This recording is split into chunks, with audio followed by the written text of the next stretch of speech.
you're going to foam at the mouth here. I know facts drive you crazy, but these are just objective truths.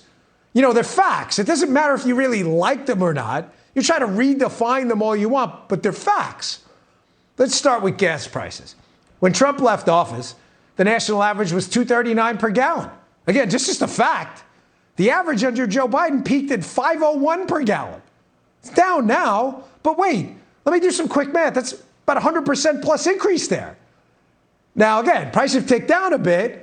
The Biden administration, however, is throwing itself a victory parade. Check this out. We have some really good news. Gas prices are coming down.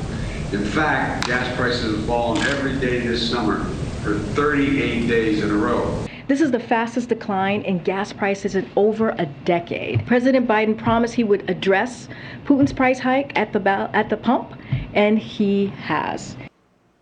Holy Moses, talk about embracing the suck. You're still paying dramatically more than when Trump left office. During the Trump years, also, the radical left demanded we defund the police. Remember that? And when the libs finally got their way, it turns out police, unsurprisingly, are quitting and retiring, leaving blue states unable to even do basic law enforcement.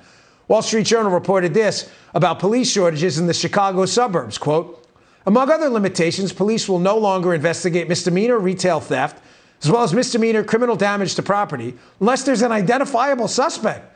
It'll limit investigations into incidents involving stolen vehicles, trespassing, and burglaries at homes, garages, businesses, and cars. So it's like a burglar in your house? Can you identify the suspect? No, I can't. Just let it happen. We don't have enough cops. Did you happen like a rock while inflation sits at 40-year highs? That's a whole lot of suck right there. You don't participate in the labor force. You don't produce stuff. You don't produce stuff. There's no stuff to have. And if all that didn't suck enough, by the way, every Democrat in the Senate and in the House voted to raise your taxes with the hilariously named Inflation Reduction Act that the Joint Committee on Taxation and the CBO both claim won't actually lower inflation. But here's the liberal media right out of the bullpen. Grab the lefty out of the bullpen. They're embracing the suck.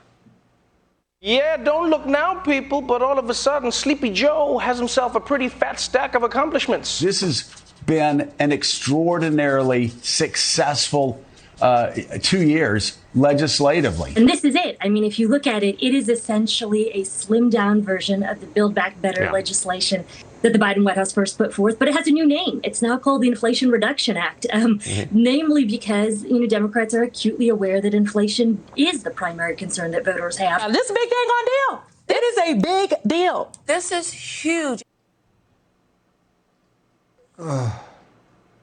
We need like one of those doggy bags here for the show when my GI tract gets irritated by all this spin.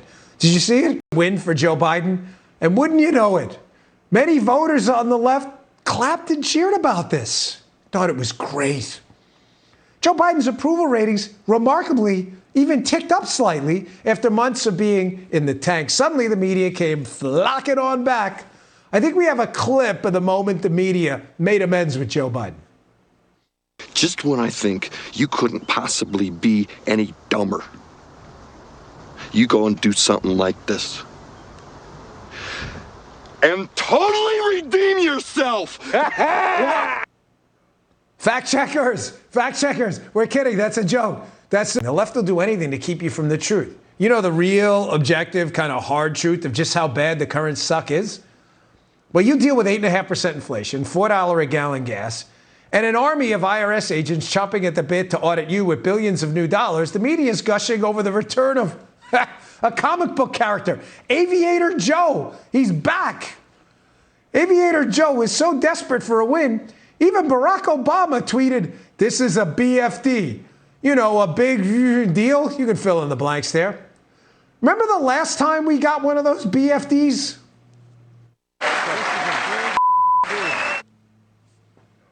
Yeah, hard pass on that one, gents and ladies. Last time we got a BFD from Joe and Barack Obama, according to the Associated Press, at least 4.7 million Americans lost their health insurance under BFD Obamacare. We'll pass on that. No thanks on the BFDs. I'm all set. Thank you.